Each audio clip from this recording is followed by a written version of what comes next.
So welcome back to another rebuild here on NBA 2K24 Next Gen. In today's video, I sort of realized after the big blockbuster Mikal Bridges deal between the Brooklyn Nets and the New York Knicks, we never did the Nets side of it. So here today, we are back. I know it's a few weeks late. The Nets have finally entered rebuild mode, and today our goal is to get them a championship. I very much applaud the Brooklyn Nets for the way they've kind of gone about their offseason so far. This was a team that wasn't even really a play-in group led by Mikal Bridges. Decided to move on from him, sent him to the New York Knicks for a pretty much historic haul of draft picks. So this is a team that's not going to be good next year. Nobody is going to doubt that. They're not going to be a playoff team. That's almost 100% guaranteed. But this could be a group that is now in the Cooper Flag sweepstakes. This is a team that now has a lot of draft picks, and I think this team could be very, very good in about 5 or 6 years. As always, let me know any other video ideas down below in the comments section. I'll let you guys know in advance. I'm sure you can figure it out. But this is just a normal 3-year rebuild today. It's not a 5-year prospect rebuild. So maybe we'll do a 5-year Nets rebuild at some point in the future, but it's not today. So let me know what else you want to see. Of course, we do have many prospect rebuilds to go, of course, with many other, major free agency and trades and all that fun stuff. So let me know anything else you want to see down below in the comments section. Let's get into this one.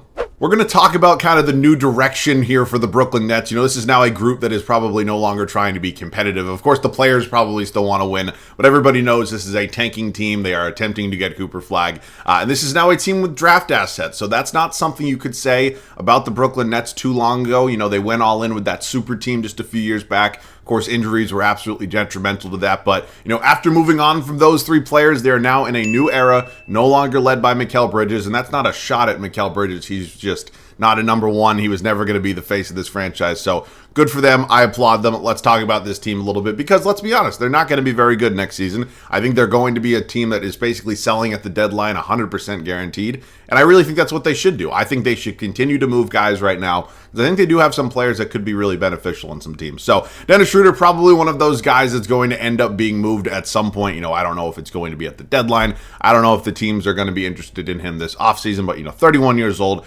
expiring contract, doesn't make a whole lot of sense to have him here in the long run. Ben Simmons, I'm sure if anybody would take him, I'm sure Brooklyn would move him. I don't really know what to expect out of Ben Simmons anymore. I mean, we do this every season, every offseason. Guy gets injured, it's just basically misses a whole lot of time. We see an off-season workout video. Everybody used to get hyped. Nobody gets hyped anymore. And then he just gets injured again. So I'm kind of over the Ben Simmons experiment. I just don't really think he has a very bright future in the league. I'm sure many people agree. Jacob Gilyard, 5'8", I believe the shortest player in the NBA, played last season for the Memphis Grizzlies, I believe. Yes. I'm not exactly sure what we're going to do with him here today. We'll figure it out. You got Shake Milton here as well, the shooting guard spot. Cam Thomas, who there's a very possible chance, I guess is the good way to word it, that this man could average close to 30 points a game next season. This guy's an absolute bucket. I just don't think he's going to ever really have a ton on the defensive end, but he's 23 years old. They're not trying to win. Sky's the limit. Go shoot that thing, young man. We got Keon Johnson here as well, only 22 years old. I'm not exactly sure what we're going to do with him here today. You got Cameron Johnson, who is another guy who very well could be moved at some point. Now, he is on a multi-year contract. Do not have to be, jumping the gun with a trade for Cam Johnson, but I certainly think there will be some interested teams out there. Bojan Bogdanovic was one of the pieces they got back in the deal for Mikal Bridges. 35, probably not going to be here for, the entirety of the season. You got Jalen Wilson, who's only 23, Dariq Whitehead, who's only 20. I would certainly like to get both of these players in the rotation at some point. It's just about figuring out with the 2 guys that are ahead of them right now. And then the power forward spot, DFS, probably another guy that could be moved at some point. I know the 76ers are rumored to have heavy interest just about making the money in the situation like that work out. You got Noah Clowney and you got Trendon Watford here. Maybe the 2 younger guys that I wouldn't mind getting a little bit more playtime than DFS. Then the center spot. One of the big signings the Nets made this offseason, or I guess re-signings, would be bringing back Nick Claxton. I thought that was an absolute home run of a signing, about 4 years, $100 million roughly. He was basically the defensive anchor of this team. He is a guy that they absolutely had to bring back. Could not lose him for nothing. Very, very well done, Brooklyn Nets front office. You got Deron Sharp behind him, who, of course, is only 22. So 2 young centers, both pretty versatile players. Excited to see what we can do. As we head into year 1, as I mentioned, we are not trying to be good. I want to strip this thing down and build it back up even further. Let's get into some trades. Our first trade of today's video is going to be sending Dennis Schroeder back to LA for what I believe will be his 3rd stint with the Lakers. We're doing a swap with him and Gabe Vincent. We are acquiring a first-round draft pick in 2029. Ultimately, Gabe Vincent and the Lakers just never really seemed like a good fit. He got a payday after leaving Miami, and I just assume they probably want to move him. I think they'd take Schroeder over him, and I'm not sure they'd give up a first-round draft pick, but of course this is not a realistic rebuild, but it is a very good trade for us to kick things off. Big blockbuster trade here with the Charlotte Hornets. It's not really one that makes a lot of sense realistically, but it's one that's definitely going to help us out in the long run. Bojan Bogdanovic, Dorian Finney-Smith, and Jalen Wilson. I'm a little hesitant to throw in this deal, but he is an expiring contract. All headed to Charlotte for Trey Mann and Grant Williams. Now, I'm acquiring both of these players for sort of different reasons. Trey Mann, of course, only 23 years old. I think he could be a very, very key piece to this team, maybe 2 years down the line. Grant Williams, more so just a rotation piece, but is on a multi-year contract, could eventually maybe be a rotation or a nice trade piece for us. So, again, it's not acquiring a draft pick, but it's getting future assets that are not going to be, expiring after this season. I'm pretty happy with that move. The Milwaukee Bucks are interested in trading for Trendon Watford. I know I talked about maybe getting him into the rotation, and I know he is an expiring contract. I certainly could have and maybe would have re-signed him, but ultimately for a first-round pick, which I am always a fan of taking on, and a multi-year contract here in AJ Green, it just felt like it was too good to pass up. So thank you very much for the first-round draft pick. I think we may have one or two more trades because everywhere else but the point guard spot's set. It's going to be Thomas and Mann. Unfortunately, Johnson and Green just really aren't going to play. Johnson and Whitehead here. It's going to be Williams and Clowney. I am starting Clowney, and then obviously the centers are figured out. So, I mean, if anybody wants like Jacob Gilyard, you're more than welcome to, trade for him. Same with Shake Milton. It's weird. Well, that feels a little cheesy. I know these are not realistic rebuilds, but swapping out 73 overalls for first-round picks just isn't really something I'm interested in doing. Like, I'll do this. I'll take a second. Like, I know it's maybe not the smartest thing considering some of the offers we had, but, like, it gets to a point where it's just like, 2K, come on. It's a little bit much. So if I can get a similar offer here, like, honestly, give me Alex Fudge. Who the hell cares? Let's set the rotation. If I were a betting man, which I am, I think it would be a safe assumption that this is not going to be a very good team. This is going to be a group that is ultimately going to be in the lottery. I am very much hoping we are in play for Cooper Flagg, and I think we've done a good job of setting ourselves up for that possibility. So Gabe Vincent, Cam Thomas, Cam Johnson, Noah Clowney, Nick Claxton is your 1 through 5. Probably not a lot of surprises there. I mean, I did say I wanted to start Clowney. I know Grant Williams is higher overall, but from a potential standpoint, it's always going to be Clowney. Trey Mann will be my 6th man off the bench, playing 24 minutes a night. Again, we did trade for him with the knowledge that he is an expiring contract, but we believe he is somebody we can invest in as a long-term, maybe 6th man option for us. You got Deron Sharp behind him as our backup center. You got Ben Brickleberry Simmons in here, Grant Williams, and Dariq Whitehead rounding out this 10-man rotation. So we're not trying to be good. We're not good. It's not going to be a surprise if, say, we win 2018, something like that, games. And I am hoping this is going to be the only bad season we have here in Brooklyn. See you guys at the end of year 1. First season for us here in Brooklyn officially comes to an end. It sees us finish the season with a record of 17-65. I was kind of estimating we'd be between 18 and 20 wins. Pretty close. Who the hell really cares? Luka Doncic, a 30-point triple-double. He is your MVP award winner. It is Alex Sarr, Rookie of the Year in D.C. Josh Hart, your 6th Man of the Year in New York. Wemby, your D-Boy. TJD, Most Improved. Ant, Clutch Player of the Year. And J. Kidd is your Coach of the Year. 59 wins there in Dallas. Not too shabby in a loaded West. All right. It is standing times. We are, not going to be in the mix for much here. It is the worst record in the league. It's exactly what I was hoping for. I believe if you actually look at the betting over-unders right now, I think the Nets are projected to be kind of close to the worst team in the league, so it's not crazy. Cam Thomas did lead us in points. It wasn't the 30-point a game season I was maybe hoping for, but I'll take it. Cam Johnson, Mann, Claxton, Clowney, Sharp, Vincent, you can see. I mean, it's not very impressive all around. Claxton led us in boards, and assists was Trey Mann. So clearly the playoffs are not going to be something we are participating in. We are going to sim through this this playoff run. It is a Cavs and a Thunder finals, and the Cavs win it all in 7. Donovan Mitchell, your finals MVP. All right, I am hoping that is going to be our one and only truly bad season, right? I'm not saying we're going to be in the mix for 60 wins and a championship next year, but slow but surely we kind of get it back to hopefully where we're hoping to aim. CP3, Horford, wow, that's a long list. Draft retirements, Popovich calling it a career. CP3, jersey retirements, draft. Oh, I saw Klay Thompson retired as well. This is the biggest moment of the video for us so far. We also are projected to have that Phoenix pick at number 11. I know we do have that as well. Let's see what's going to happen here in the lottery. We end up with the number 2 overall selection, and then we have the 11th pick with the Phoenix. Okay. Not too bad. 2 is not terrible. I can live with it. I'm not exactly sure what I'm going to do yet. Jody Fernandez, no, goodbye. I need Stauffer. This is a Stauffer video if I've ever seen one. I need a coach with perfect ratings, of course, in a 3-year, I don't want to say rushed rebuild, but For lack of a better term, it's probably what it is. We need to have the best coach possible. So 3 first-round picks, number 2, number 11, number 28, and then 2 number 2s as well with 15 and 30. There are a couple different things we can do. I think it is a safe assumption to say that Cooper Flagg is probably going number 1 overall. I'm not exactly sure what I would do if he did. Of course, there are a couple different options here for the path that we end up going with. I mean, I see Dylan Harper, Traore's here as well. So, yeah, man, there's Ace Bailey also. I mean, there's a lot of good players here, right? There's no denying that. It's just, do we get Cooper Flagg? Which I kind of hope we do. I don't think we're going to. I am going to keep the 11th overall pick as well, and then I'm moving everything else. I've decided I think that makes the most sense for us. We're making a trade with the defending champ. So we're gonna see. I think it's almost guaranteed Flagg is gone number 1. It's a very, very good prospect. Wow. Okay, well, the Atlanta Hawks, I'm not going to say sold because I think there's a possibility Dylan Harper's pretty good. And I know I do draft Cooper Flagg from time to time, but to see him fall to 2, it would be malpractice not to draft him there. So I won't get him moving forward a lot, I promise, but I can't just pass upon him because I've gotten him in the past when he slips. All right, who else are we maybe considering here at number 11? Liam McNeely, Noah, and... Okay, I don't know. Michael Ruzic, Jaleel Bethea, Damian Sarr. Ian Jackson's rated pretty high, but you can see his overall is lower than some of the other guys, even though he's a higher rated prospect. I'm going to take Liam McNeely. Seems to be the highest rated player on the board. I'm not going to sit here and bullshit you fine people and tell you I know a lot about him, but he's a 76 overall. That's cool with me. Clowney and Whitehead both going to be brought back. We look at qualifying. Trey Mann, certainly somebody we'd like to retain. Same with Duron Sharp. Same with Cam Thomas. Keon Johnson will probably pass upon that qualifying offer. So I know Jalen Brunson's not technically a free agent. It's updated. I will not sign him, but you get it.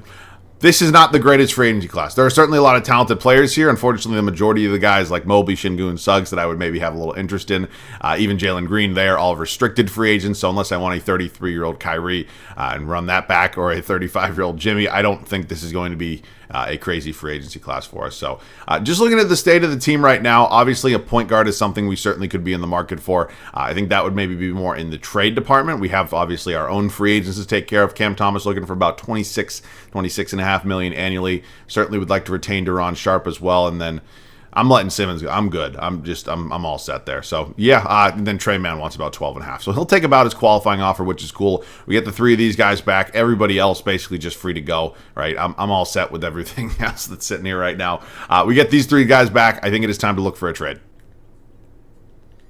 Oh my God, okay, we just made a blockbuster with the Charlotte Hornets and landed our point guard of the future. We did it in a very risky fashion, I'm not going to lie. We gave up our first round pick next year unprotected. If we somehow suck again, it's going to not be so great for us because we now no longer have our draft pick. Grant Williams, Gabe Vincent, AJ Green, Dariq Whitehead, a first round pick swap with the New Orleans Pelicans, and our own unprotected first heading to Charlotte, but we did get LaMelo Ball back in the deal, who is now clearly the new best player on this team, only 23 years of age, obviously locked up on a long-term contract. I'm surprised that the Charlotte Hornets were willing to move him, but of course I've traded for him, in the past, and I knew it was a possibility, and we got it done just like that. So I'm going to actually move McNeely to the backup small forward spot because I'm very comfortable with Thomas and Mann being my 2 shooting guards, even if they are both maybe a little bit undersized. But moving McNeely, who of course only 18 years old, that backup small forward spot feels like a good choice. So it'll be Johnson and McNeely, going to be Flagg and Clowney. We're good with Claxton and Sharp, and now we just need a backup point guard. Jalen Noel kind of still relatively young. Guy like Markelle Fultz, maybe. Actually, don't hate that at all. Give him a 2-year contract. Bring him in, and now we are basically all set. I'm not saying we're going to be a top seed in the East next season, but if we're fighting maybe 5, 6, 7 seed, something like that, I'd be pretty content. So I'll see you guys at the start of year 2. We made a relatively risky move this offseason. Of course, it was an absolute blockbuster trade with the Charlotte Hornets that did land us LaMelo Ball, but we now do not have our first-round pick in any capacity heading into a season where we were just the worst team in the league. So, certainly a risky move. We have obviously made some changes to this group, and I think they are definitely changes for the best. I think this team can be a playoff team. I'm not going to lie to you. It is LaMelo Ball, Cam Thomas, Cam Johnson, Cooper Flagg, and Nick Claxton as your 1 through 5. Bench unit is pretty solid. It's going to be led by Trey Mann once again. You got Duron Sharp here as my backup center. Liam McNeely, who we drafted 11th overall, brought in Markelle Fultz, and then Noah Clowney, who again sees his minutes go down from a starter playing 30 minutes a night to now 10 minutes a night. It's unfortunate. It's just the reality of the way these things go when you improve your team. So, yeah, there's talent here. I'm not saying we're a number 1, number 2 seed, anything like that, but we should be fighting for a pretty decent spot. I'll see you guys at the end of year 2. Victor Wembanyama's time has officially arrived. He wins his first career MVP at the age of 22. Just looking at those numbers, those splits, it's fucking scary. We go 48 and 34. 48 and 34 is the record, and considering where we were this time a year ago, I will 1000% take it. Cooper Flagg does win Rookie of the Year for us, about 19 points a game, 9 boards, 3.5, 4 assists, 1.5 steals, 1.5 blocks. 50% from the field, 83.5% from the free throw line, about 34.5% from three. I'll take it. Another Sixth Man of the Year for Josh Hart. Wemby is your D-boy as well. Dyson Daniels, most improved.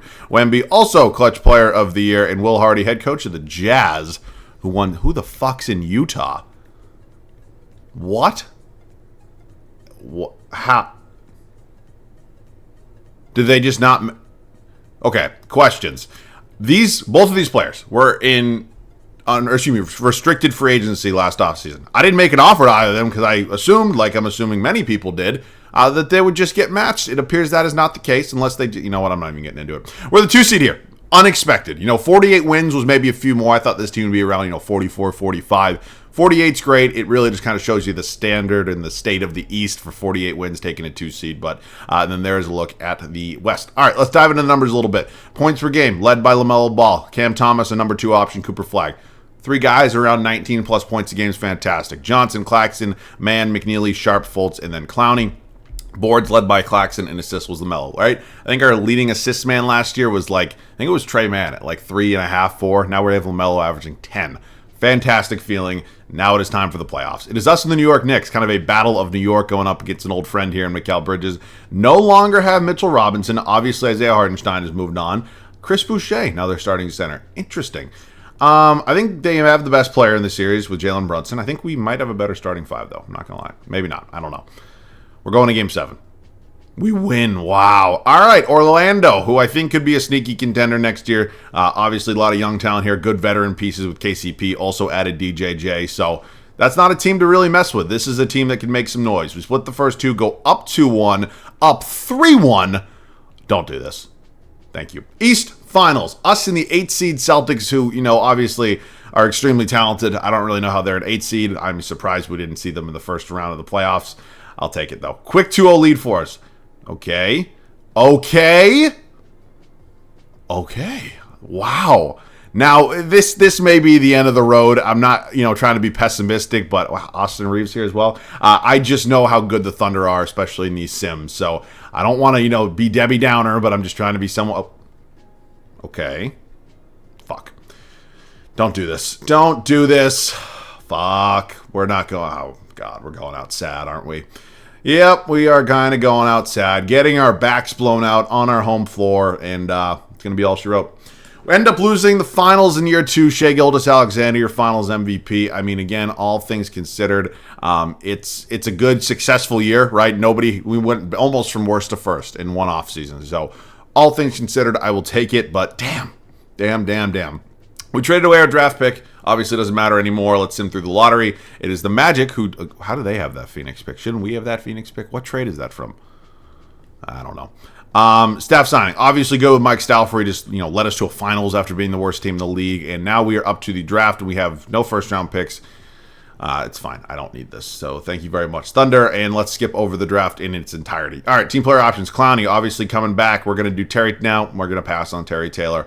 And then we look at a pretty loaded free agency class here. We don't really have much money to spend. There are a lot of players here that I would certainly be interested in. But, Steph Curry has 0 fucking offers. Are you kidding me? God, that's just so hard to, just pass up on. Damn. I feel like there's probably a way, right? How much does he want? He wants damn near $60 million. We need to clear up $45 million if we even want a remote chance at getting Steph Curry, which would mean a Cam Thomas trade. It would probably mean Trey Mann's out the door as well, and then probably Deron Sharp as well. Is that worth it? I could also just do Cam Johnson. I'm just curious. I was always going to move on from Cam Johnson, right? We need an upgrade in the starting 5. If I see a salary dump that feels like it's a good one, I'll... Fuck. I feel like I have to do it. I'm going to do it. This is going to be one of the riskier things I'm doing here so far, but I'm going to go for it. if he had even like any offers, I'd say no. I understand he's 38. We're going to see some regression, but he has 0 offers, right? If we offer him enough money on a 1-year deal, we're probably going to be able to land Steph Curry. Okay. I got to kind of play my cards right here. I am probably going to have to move on from Mann, who I don't really want to move on from, but it's fine. All right, let's move on from Trey Mann. Again, we're looking for salary dumps. Nothing to thank you very much, Atlanta. How close are we now? How much money do we have now? 29. All right, so we need like another 30? Wait, really? Damn. All right, we need to clear up like another 30 million bucks. Oh, shit. Did I overdo this? Did I overplay my hand? Fuck. All right. Well, Cam Thomas was always going to be on his way out because it was going to be LaMelo and Steph in the backcourt. So Cam Thomas now has to go, and I have to trade him for somebody who is hopefully on some sort of rookie contract. So let's just see what we got here. It's going to be tough. Thompson I've traded for a decent amount, but it might be my best option considering how good he is and the money he is making. Yeah, it's going to have to be. I don't know if they're going to have the money for it, but shit. Holy shit, they actually can do it. All right, I'll also give up Fultz. And now take draft picks. God, this is such a risky thing that we're doing here. But do we have the funds now? We're close. Okay, now I need to clear up. Fuck me, dude. I'm just ripping this thing down. People are probably yelling at me in the comment section. All right, it's going to have to be Sharp. Ugh. I am just completely blowing this team up that was just in the finals. But it's going to probably get me Steph Curry. So how do I say no? Does he want a 2-year? I don't know. Player. I want to make sure I get him, right? If we don't get him, we're fucked. Okay, thank God. All right, we now have Steph Curry on this team, which I understand he's 38 years old, but he's still Steph Curry. We're going to play the Melo at the 2 strictly from a size perspective. Again, I know Steph's obviously a better shooter. He's a better shooter than pretty much everybody, but I think that makes sense from a size perspective. Now, we're going to move Thompson to the 3. God, this is just a risky way we're going about this video, but kind of what we have to do, isn't it? I mean, the starting 5 is still intact. I don't know why Claxton's all pissed off. Maybe because we're blowing up the team around him. Now we need some backups. I think we're going to go a 9-man rotation with 1 backup guard, whether it's point guard, shooting guard, I don't know. But now we have to figure out a backup center as well, so let's see. Guy like Malcolm Brogdon. Nikola Topic is sitting here? Ooh. Really? I'll take it. And then the center spot's not going to be great. It's going to be, oh boy. I'm going to be a world-class scumbag. We're going to sign Matisse Thybulle, and then I'm going to trade Matisse Thybulle and some draft picks. God, it feels kind of cheesy, but we still have 1 million draft picks. I just don't really have the players to trade. I need a center. Oh, my God. Nobody's ever accused me of having realistic rebuilds. Welcome back. All right, I will see you guys at the start of the 3rd and final regular season. I can't really call what this team did last year a Cinderella run, right? We were the 2 seed in the Eastern Conference. We won 48 games, made it all the way to the NBA Finals, and then we just ran into a buzzsaw in the Oklahoma City Thunder. I was not preparing or even expecting to make a move like Steph Curry this offseason, but when an opportunity presented itself when he was available and had no other offers, I had to pounce. It's a very rare kind of thing that we're able to see. And now Steph Curry's here. So it is Curry, Ball, Thompson, Flagg, and Claxton. Again, I'm fully aware if I get, Thompson a decent amount. He was the only guy making reasonable money that I could actually trade Cam Thomas for. Sorry. McNeely, Sharp, Topic, and Clowney. Again, don't know how Topic was in free agency, but he was. So it is a 9-man rotation, as we mentioned. It's going to be very interesting. I am excited. I think this team is obviously talented enough to win it all. I'll just see you guys at the end of year 3. Another MVP for Victor Wembanyama, but we finished with a record of 65-17. By far our best record yet, and we are looking for a championship here in Brooklyn. Cameron Boozer, Rookie of the Year in Orlando. Matas Buzelis, 6th Man of the Year. Wemby, also your D-boy. Bub Carrington, Most Improved. Cade Cunningham, Clutch Player of the Year. Beautiful. Mike Stauffer. All right, it is time for our final playoff run of this video. We are very much hoping the time is now. We have the best record in the league. Let's dive into the stats a little bit. Again, this team is just absolutely insane. I mean, it seems weird to see Steph Curry. Why is he only playing 30.5 minutes a game? Strange. All right, rebounds per game. We were led by Thompson. That's insane. And then assists was LaMelo.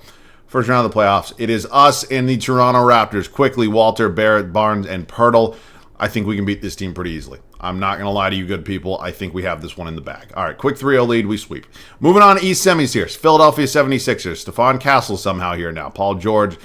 I don't like this fit. Mikal Bridges. Wow. Okay. Holy shit. That is a pretty talented 76ers team.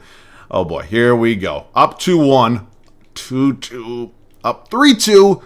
Close them out. All right, Orlando. They just had what? The number 1 overall pick, which is just insane in and of itself, but I think we can beat this team. I do. I think we can get back to the finals. I think we can win it this time. We just got... Okay, don't do this. Thank you. And close them out. Now it is time for a rematch with the Oklahoma City Thunder. A huge pain in the ass. Looks like they've lost some pieces, though, but they're still insanely talented. Lose game one. Don't. Come on. I'm so sick of the fucking Thunder. I'm so sick of the fucking... Okay, hang on a second. I am. It's insane. I'm not saying they're not going to be a very good team for a long time, but just to automatically crown them, you know, the best thing since sliced bread in 2K is insane. Wow, that was fun. All right. Disappointing. Not surprising, but disappointing. This team was still fucking insane. I don't really care. Just, you can't do anything about the Thunder. 2K, it's God, it's so close. Every fucking time. It's whenever I don't win a championship, I blame them. I still very much enjoyed this one. We put together a hell of a team. Obviously, you know, if this Nets team looked like this in 3 years, I don't think you'd see a single person in Brooklyn complaining, but damn, close. Very much so. All right, I hope you guys still enjoyed. Of course, let me know any other video ideas down below in the comment section. As always, thanks so much for watching. I love you guys. I'll catch you guys all in the next one.